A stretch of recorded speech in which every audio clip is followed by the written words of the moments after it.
Adelante, por favor, doctor Escobar. ¿Qué tal? Muchas gracias. Bueno, buenos días a todos. Muchas gracias por la invitación. Y como mencionó a continuación, voy a exponer un poco de lo que ha sido el proyecto Covida, que es un proyecto financiado por Concitec, justamente relacionado a la monitorización de pacientes con COVID-19. Entonces, el objetivo de este proyecto básicamente es la validación, el diseño, la validación de una red de colaboración de brigadistas, así le llamamos voluntarios, ¿ok? Cuyo objetivo es investigar, detectar y el manejo primario de casos comunitarios afectados por COVID-19. Específicamente, en términos coloquiales, telemonitorización y teleorientación.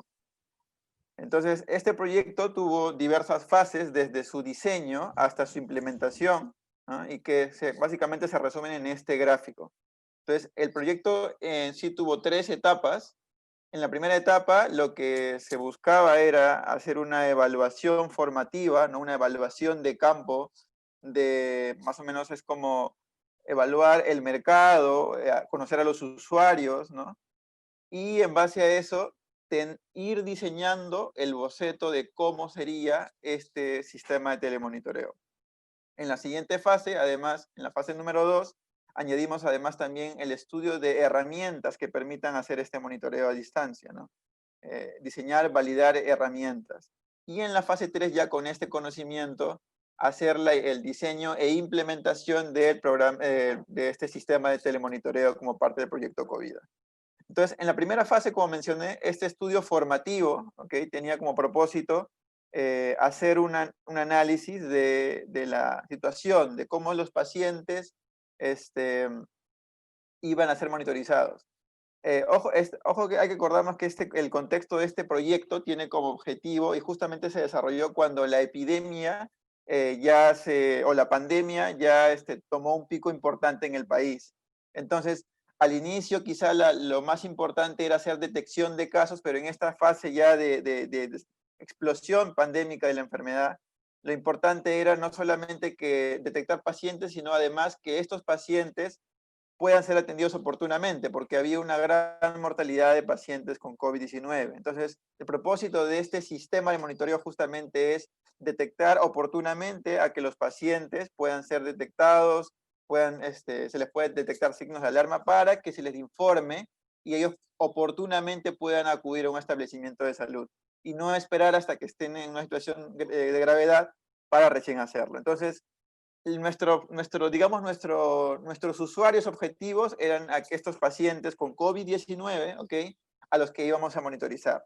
Entonces, justamente esta etapa de formativo, el objetivo fue conocer a estos pacientes. Entonces, teníamos un antecedente que se denomina el proyecto de teletriaje. Este proyecto de teletriaje que también fue desarrollado por nuestra unidad también era un proyecto en donde se incluía la participación de voluntarios, que eran estudiantes, y pacientes, en este caso casos sospechosos, que se comunicaban a través de las TIC, ¿no? O sea, se les llamaba a las personas para corroborar que sean casos sospechosos. Entonces, era un contexto muy similar a lo que se daría en el proyecto de COVID, ¿no? Hay estudiantes que son voluntarios, que llaman a personas que son pacientes y que les recopilan información, ¿ok?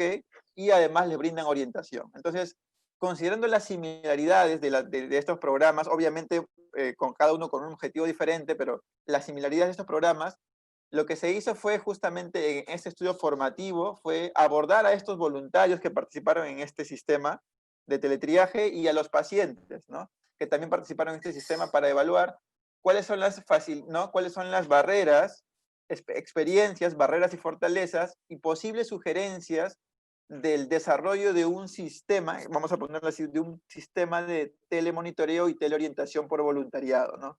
¿Qué aspectos incluye? ¿Qué cosas son las buenas y las malas? ¿Qué cosas habría que incluir en un sistema? Como el objetivo de que el diseño de este sistema de telemonitoreo en el proyecto COVID sea lo mejor posible. Entonces, esta metodología se usa una metodología cualitativa con entrevistas semiestructuradas, a través de vía telefónica, obviamente, por la condición de la pandemia, y básicamente lo que se evaluó fueron las percepciones, experiencias, barreras y facilitadores en 3 aspectos importantes. En el aspecto comunicativo, en el aspecto interactivo y en el aspecto tecnológico. ¿no? Entonces la idea era tener una adecuación cultural y que tanto los usuarios externos, llamémoslo así, que eran los pacientes a llamar, como los usuarios internos, que serán los proveedores, ¿no? En este caso los voluntarios, estuvieran de acuerdo o tuvieran, ¿no?, una motivación, o cuáles eran las motivaciones que hacían que ellos participaran en este sistema.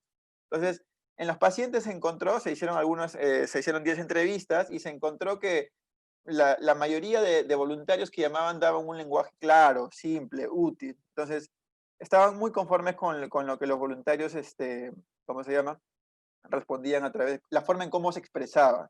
Además que había una disposición notoria de estos voluntarios por ayudar, ¿no?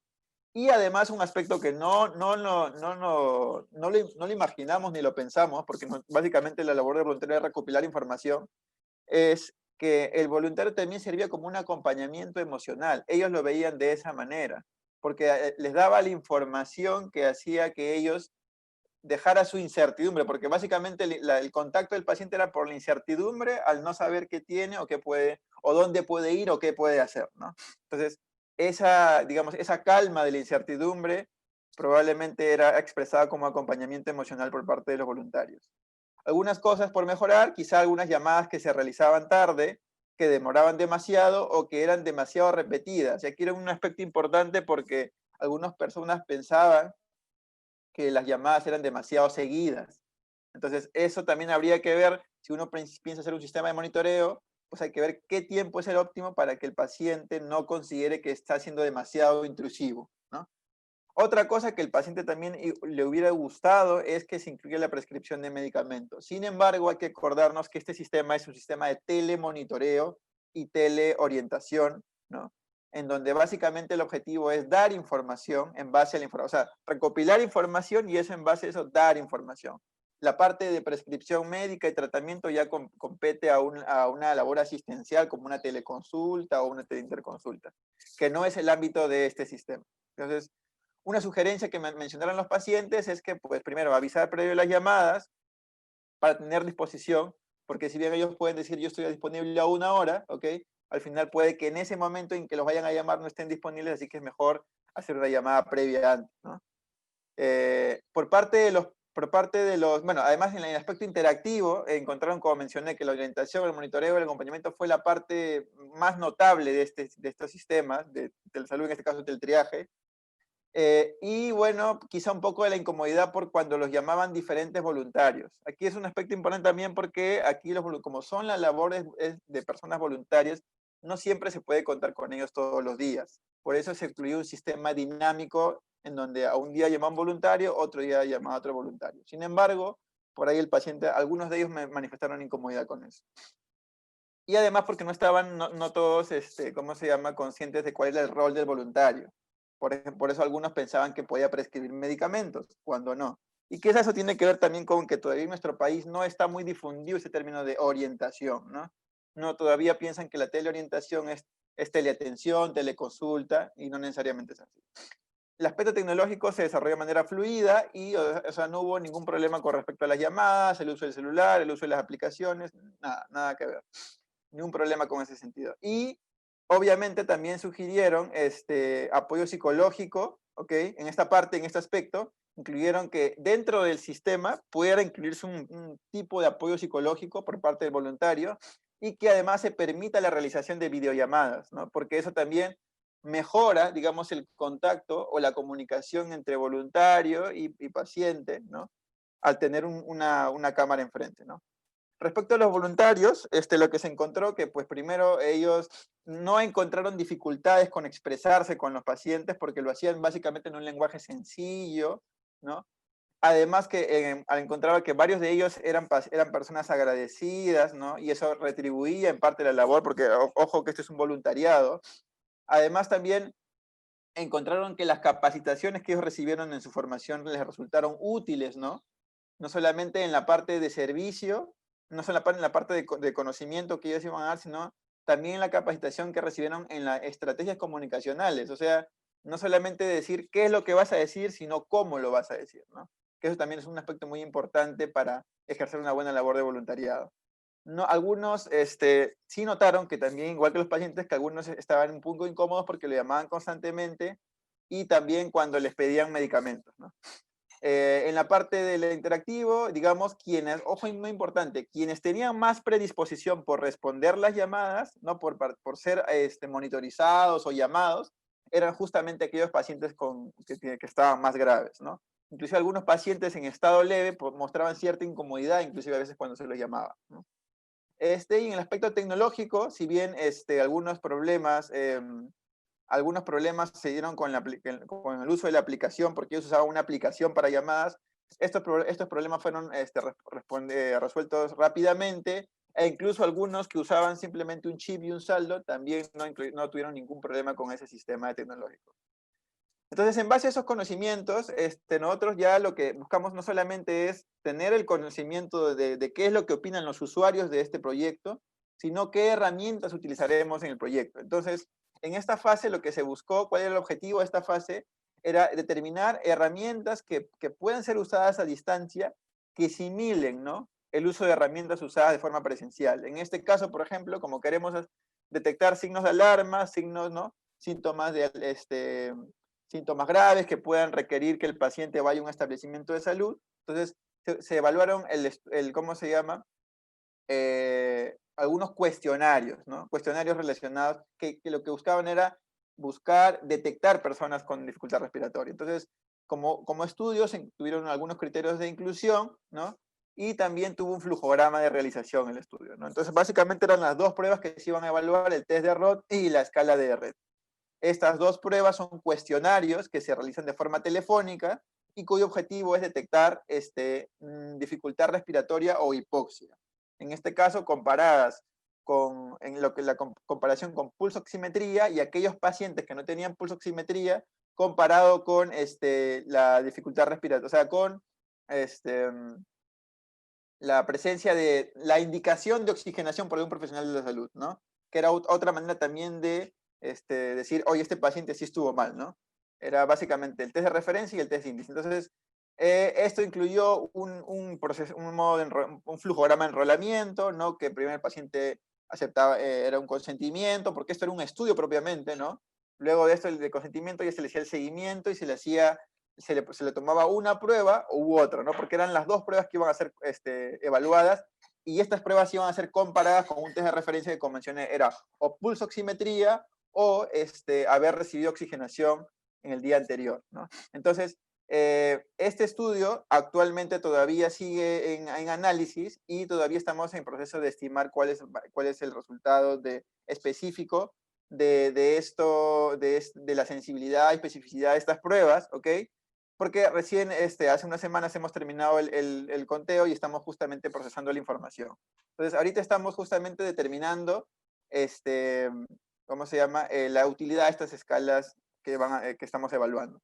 Sin embargo, ya en la implementación nosotros incluíamos otras preguntas que también servían para evaluar justamente este sistema, ¿no? ¿Por qué? Porque no, o sea, si bien estas escalas complementan la información que se recolecta en el monitoreo, no definen, ¿no?, lo que se haga o no el monitoreo.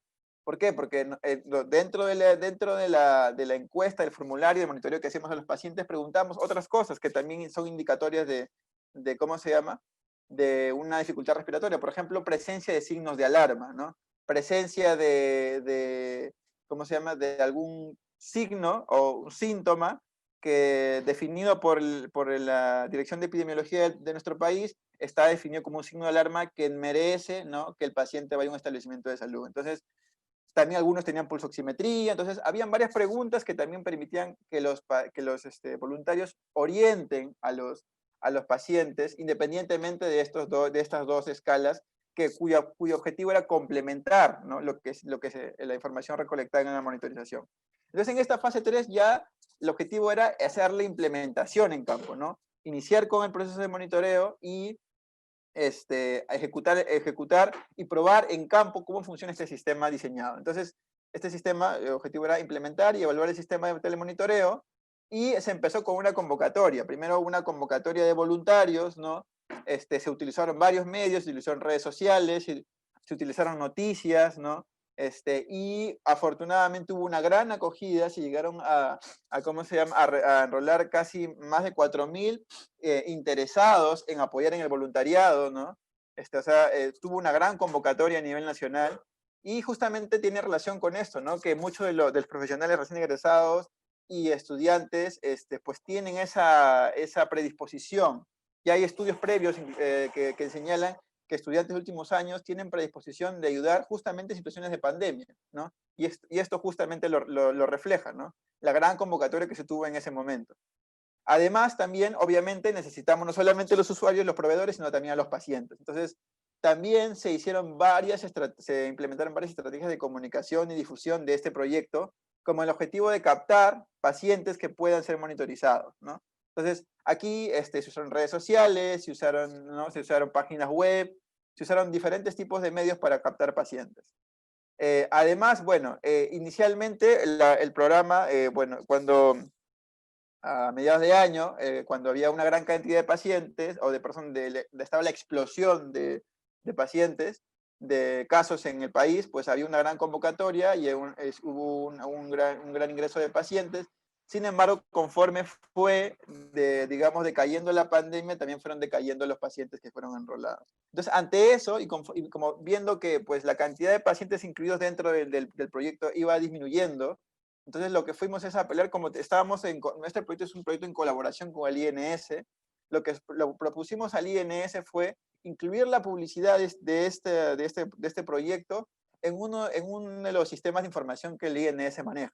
Entonces el INS, como sabemos, tiene un sistema de información en el que incluye todos los resultados de los pacientes, de las pruebas que los pacientes se toman, y los pacientes ingresan a esta página para ver su resultado. Entonces, justamente este tipo de plataformas, digamos, son la mejor ventana para que los pacientes que realmente necesitan la atención, el monitoreo, porque son pacientes que ingresan a la página y ven su resultado porque están preocupados por su salud, puedan ver que existen este tipo de iniciativas que los pueden apoyar. Entonces, cuando se instauró este sistema, ¿no? De esta publicidad en la página del INS, aumentó mucho más la cantidad de pacientes, ¿no? que se incluyeron dentro del programa, justamente por la estrategia de incluir la publicidad en sitios estratégicos, ¿no? Entonces, una vez ya teniendo los voluntarios y los pacientes, lo que se hizo fue capacitar a los voluntarios. Se realizaron diferentes capacitaciones virtuales, obviamente todas, ¿no? En donde se habló, como se mencionó, se incluyó esos puntos que se habían mencionado en la fase 1. No solamente la evaluación de conocimientos de COVID-19, por ejemplo, que tenemos al doctor Ticona, que es uno de los que está liderando la vacuna en nuestro país, experto a nivel nacional en este tema, que habló sobre temas de COVID-19, ¿no? Pero además también clases relacionadas a estrategias comunicacionales, es decir, cómo los voluntarios pueden comunicarse efectivamente con los pacientes sin que esto genere un choque, sin que esto genere una incomodidad, generando empatía por la situación en la que el paciente está, ¿no? que está pasando, que es la enfermedad de COVID, ¿no? Entonces, además, se les dio material, ¿no? Material práctico, ¿no? O sea, virtual, en el cual ellos no solamente que tengan una capacitación, sino que, por ejemplo, al momento de que están llamando, porque su objetivo, ojo, no solamente es la monitorización, sino es la orientación, que tengan la información correcta, ¿no? Que tengan la información correcta para poder darle al paciente. Entonces, para eso, obviamente, a pesar de una capacitación, pueden olvidarse de lo que han aprendido, ¿no? Entonces, para eso necesitan información rápida. Entonces, ¿qué van? Buscan Wikipedia o buscan, no sé, alguna página. Entonces, para que no esté pasando eso, lo que podemos hacer es justamente sistematizar esa información, ponerla en una plataforma virtual y que esa sea, digamos, este banquillo de información que los voluntarios acceden al momento en el que están justamente dando una orientación o no se acuerdan de un punto en específico o quieren repasar algún tema en específico, ¿no? La idea es facilitar que el voluntario pueda efectivamente dar la mejor orientación posible, ¿no? Entonces, además de ello, pues se incluyeron el uso de formularios virtuales a través de la aplicación Cobo Collect, ¿okay? que servía para el registro de la información de monitorización. El uso de aplicaciones, como mencioné, ¿no? que también permitiese que los voluntarios se comunicaran a través ¿no? de forma anónima. Porque otro problema que también se mencionó en el programa de teletriaje es que muchos de los pacientes se mostraban, ¿cómo se llama? Se mostraron ¿cómo se llama? Ineducados, se mostraron intolerantes, quizá por la situación en la que estaban, quizá no sé, por la enfermedad que tenían, ¿no? Y eso hacía que a veces los volvieran a llamar a los voluntarios, y eso pues, obviamente atentaba con la privacidad del voluntario, ¿no? Porque el voluntario obviamente respeta la privacidad del paciente, pero no a veces se da cuestión de viceversa. Entonces, para estas aplicaciones, que lo que hace, permite que el voluntario llame de forma anónima al paciente, ¿no? Y puede hacer una llamada sin temor a que por algún motivo X, ¿no? Lo vuelva a llamar, o le haga amenazas, o se comporte de manera ineducada. Algunos de los pacientes también recibieron pulsoxímetros, porque si bien sabemos que teníamos nuestro test de referencia que era, pues, ¿no? Si había recibido oxigenación, entendemos que la mejor manera de evaluar en el momento, ¿no? Un estado de dificultad respiratoria es a través de estas herramientas objetivas. Entonces, algunos de los pacientes, especialmente aquellos que tenían factores de riesgo, ¿no? Que estaban en riesgo, se les dio pulsoxímetros durante el proceso de monitoreo con el fin de que pudiera hacerse un seguimiento con la mejor calidad posible. Entonces, estas fueron las herramientas adicionales dentro del proyecto, además del material humano con el que ya, digamos, se trabajó en la parte de capacitación. Entonces, una vez teniendo las herramientas, ya lo que se inició fue el desarrollo de la telemonitorización.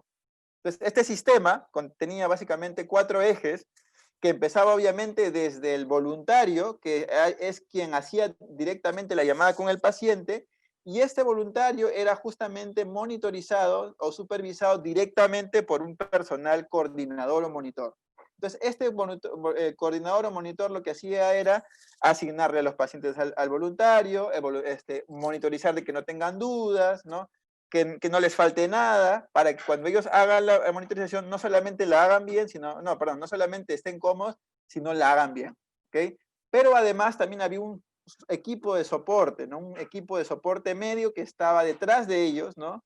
Médicos generales, algunos médicos infectólogos, médicos epidemiólogos, cuyo objetivo era brindar algún tipo de orientación o, digamos, asegurar de que todo el proceso de telemonitorización se esté dando adecuadamente, que no haya una información adicional. Si un paciente requiere que se le explique de otra manera, se le puede hacer, ¿no? Entonces, asegurar, ¿no? Darle seguridad a este sistema de telemonitoreo. Y además, en el proceso de organización de todo este sistema, pues estábamos la unidad de telesalud, que básicamente nuestro objetivo es diseñar todo este proyecto, ¿no? Monitorizar, ver que no fallen los dispositivos, ¿no? Que los voluntarios tengan mecanismos para poder llamar, que los médicos también sean comunicados oportunamente, y todas esas cosas. Entonces, estos eran los 4 elementos dentro del proyecto Covida, y como mencioné, el flujograma empezaba porque el monitor, en este caso coordinador, le daba la información al voluntario, y el voluntario hacía llamadas de monitorización al paciente, y en el momento en el que el paciente, ¿no? En el momento en el que el paciente presentaba algún signo de alarma, ¿ok? En este caso, un signo de alarma que sugiriese, ¿no? Un agravamiento de su cuadro, lo que hacía el voluntario era indicar que acude a un establecimiento de salud. Como mencioné, el objetivo de este proyecto es detección y orientación oportuna de los pacientes para que puedan ser atendidos de forma oportuna, valga la redundancia, ¿no? Ahora, esta información era luego posteriormente almacenada y analizada, ¿no? Entonces, como resultados finales del proyecto, se llegaron a realizar 4.518 llamadas por parte de los voluntarios, ¿no? De las cuales aproximadamente el 70% de llamadas fueron contestadas. Ojo que aquí no solamente es una llamada y ya. Cada vez lo que se le mencionaba al paciente era al voluntario era cada vez que él llame por lo menos 3 veces a cada uno, ¿ok? Y luego si no respondía, es probablemente que el paciente ya no quiso participar en el proyecto de seguimiento y simplemente se terminaba. Entonces, cada una de estas 4.518 en realidad se multiplica por 3 por los intentos de llamadas que hacían cada uno de los voluntarios, ¿no? Entonces, de estas 4.518 llamadas realizadas, ¿no? 70% fueron contestadas por los pacientes y correspondieron a un total de 827 personas, ¿no? Entonces, esto más o menos daba un promedio de 4 llamadas de seguimiento por paciente. Entonces, ¿cuánto tiempo se le seguía al paciente? Se le seguía hasta completar los 14 días de la enfermedad. Por ejemplo, si el paciente empezaba en el día 2, pues, ¿cómo se llama? O sea, si sus síntomas habían iniciado el día hace, ¿cómo se llama? Estaba en su segundo día de tiempo de enfermedad, porque sus síntomas habían iniciado hace 2 días, se le llamaba por 12 días. Si habían ya pasado una semana de la enfermedad, se le llamaba por 7 días. Si le faltaban 2, 3 días, se le llamaba por 2 días más, ¿ok? Ojo, se le llamaba hasta que el paciente contestara, porque también pasaba que el paciente ya deja de contestar y ya no obviamente ya no se le puede llamar, ¿no? Entonces, esos más o menos fueron los resultados generales, ¿ok? Y además, el promedio tenían 42 años los pacientes, la mitad, 54% sexo femenino, y el 70-80% de los pacientes, pues eran pacientes de Lima, ¿no? Lima y Callao. Porque básicamente la publicidad llegó al inicio, llegó justamente a nuestro entorno, ¿no? A Lima, ¿no? Ya cuando se implementó esto en la página del INS, ya se llegaron a captar pacientes de muchos más departamentos del país, ¿no? Aquí están todos los departamentos que fueron también incluidos al final del estudio, o del proyecto, perdón. Y además de las características clínicas, pues los síntomas más relevantes, tos, cefalea, congestión nasal, ¿no? Y entre otros también dolor de garganta por ahí también. Entre la presencia perdón, en este caso no son síntomas, son signos de alarma, aquí una corrección en el gráfico de la izquierda, signos de alarma, el principal signo de alarma, digamos, detectado en los pacientes fue la desorientación, ¿no? Desorientación y dificultad respiratoria. Entonces, una vez que el personal detectaba estos síntomas, obviamente le decía al paciente, por favor, acude a un establecimiento de salud. Y además también algunos de ellos presentaron signos anormales como taquicardia, saturación baja, que también es obviamente un signo de alarma, o temperatura elevada, fiebre, ¿no? Entre las comorbilidades de los pacientes, ¿no? La principal de las comorbilidades fue obesidad, seguido de hipertensión arterial, diabetes e enfermedad pulmonar crónica. Entonces, básicamente ese fue el despliegue de lo que fue digamos, prototipo de sistema de telemonitoreo que hemos desarrollado en estos meses. Ahora, entonces, en base a todas las experiencias que hemos tenido desde el diseño, desde el inicio del diseño de este programa, ¿no? Desde el estudio formativo hasta la validación de instrumentos, hasta la implementación, ¿no? Los cambios que tuvimos en los voluntarios, en los cambios que tuvimos en las herramientas que usamos para la comunicación y en las experiencias que los mismos voluntarios y pacientes nos han dado, lo que podemos concluir de este estudio, hemos resumido unas 10 recomendaciones para el diseño de sistemas de telemonitoreo relacionados a COVID-19. Entonces, en primer lugar, la captación de pacientes tiene que ser, como mencioné, inmiscuida, embebida en plataformas de resultados de pruebas de laboratorio. Como mencioné, nosotros hicimos campañas, pagamos publicidad para que pueda difundirse la noticia. Sin embargo, ¿cómo se llama? Este resultado es mejor que se dé en plataformas nacionales, ¿no? Además, la selección de voluntarios, bueno, tiene que ser preferiblemente por profesionales. La captación de pacientes, que tienen que incluir no solamente conceptos de COVID, sino estrategias comunicacionales, formularios que además que faciliten el seguimiento de pacientes, que las herramientas de comunicación faciliten el anonimato, estas aplicaciones móviles que permiten el anonimato, que existe una supervisión de los voluntarios, ¿no? Que los voluntarios pueden ser supervisados de modo activo, ¿no? Por personal, por profesionales, perdón, por monitores, estos monitores que estaban ahí como detrás de ellos, soporte, personal médico que asegure, como mencioné, el desarrollo de la telemunización y teleorientación, que los voluntarios puedan recibir un incentivo como reconocimientos, cursos, etcétera, que estos sistemas puedan ser interoperables con otros sistemas, por ejemplo, los sistemas de laboratorio de resultados de pruebas rápidas y moleculares, para asegurar que los datos que se están tomando son los que se están tomando, y que además la información obtenida de este programa de monitoreo sea, ¿cómo se llama? Tenga alguna utilidad. No solamente sea, bueno, ya se tenga el dato ahí, sino tenga alguna información, que el paciente que sea telemonitorizado pueda ser referido, o pueda ser informado, pueda ser derivado con un médico, y eso ya se tiene que evaluar por las autoridades competentes. Y básicamente eso sería todo. Gracias. Muchísimas gracias a la brillante exposición. Doctor Escobar, en realidad este sistema de monitoreo para una atención oportuna es bastante interesante y es una experiencia muy buena, orientada a la sociedad en general. Quería hacerle una consulta. ¿Es posible escalar el proyecto a nivel nacional? En todo caso, ¿cuáles serían las principales dificultades que podrían ustedes ver en bajo el escenario de la experiencia que ya han venido recogiendo? Bueno, como mencioné en las últimas recomendaciones, más o menos fue una recomendación de cómo podíamos, qué consideraciones debería de tenerse para escalar este proyecto, ¿no? Y quizá, digamos, una de las limitaciones puedan ser los incentivos que se le den a los voluntarios, ¿no? Y además de contar con este personal monitorizador, porque digamos, este personal es clave, para nosotros ha sido clave para que el voluntario pueda estar siempre activo. El voluntario a veces se va porque es voluntario, no tiene la obligación de estar, ¿no? Pero siempre está o siendo motivado, o siendo monitorizado, o siendo evaluado por este monitor. Y este monitor, digamos, es quien es el eje, ¿no? De que funcione. Este monitor debe ser un personal contratado, debe ser un personal pagado, capacitado, ¿no? Y que tenga que estar constantemente, ¿cómo se llama? Detrás de él. Entonces, probablemente no sabemos si va a haber una segunda ola de la enfermedad o no, pero al menos si se hace, o sea, la publicidad se enfoca justamente a la población a través de, por ejemplo, ponerlo en la página del INS, siempre va a haber pacientes que van a necesitar ser monitorizados, ¿no? Lo único que hay que tener es tener las herramientas adecuadas, ¿no? Y que se repartan de manera óptima para que no solamente que se realice el monitoreo, sino que se realice de una adecuada manera. No haya un problema de pensar de que esto es una teleconsulta o una teleinterconsulta, ¿no? Y que genere esto mala interpretación. Recordemos que este es monitoreo y esta es orientación. Excelente.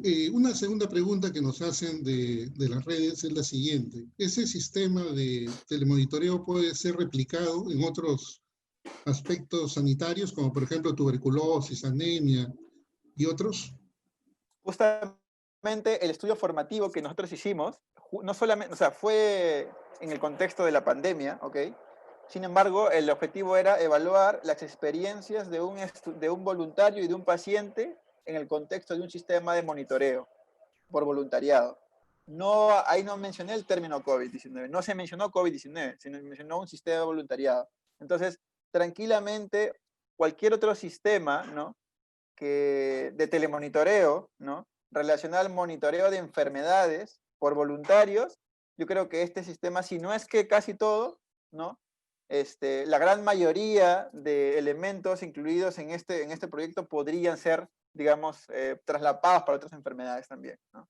Entonces, son muchas cosas muy similares, ¿no? El llamar y los sistemas de monitoreo también son muy similares. Preguntar por síntomas, preguntar por signos, ¿no? La parte de comunicación con el paciente también es muy similar. El paciente quiere información, ¿no? Quiere saber qué tiene o qué puede hacer, ¿no? Y además que hay una empatía, ¿no? Que no solamente es, oye, yo te pregunto para pedirte información, sino además, por favor, quiero que me escuches, quiero que seas mi soporte emocional, como dijo también uno de los pacientes, ¿no? Y eso creo que se comparte en la gran mayoría de enfermedades. Muy bien, muchísimas gracias, doctor Escobar. Ha sido muy interesante su exposición.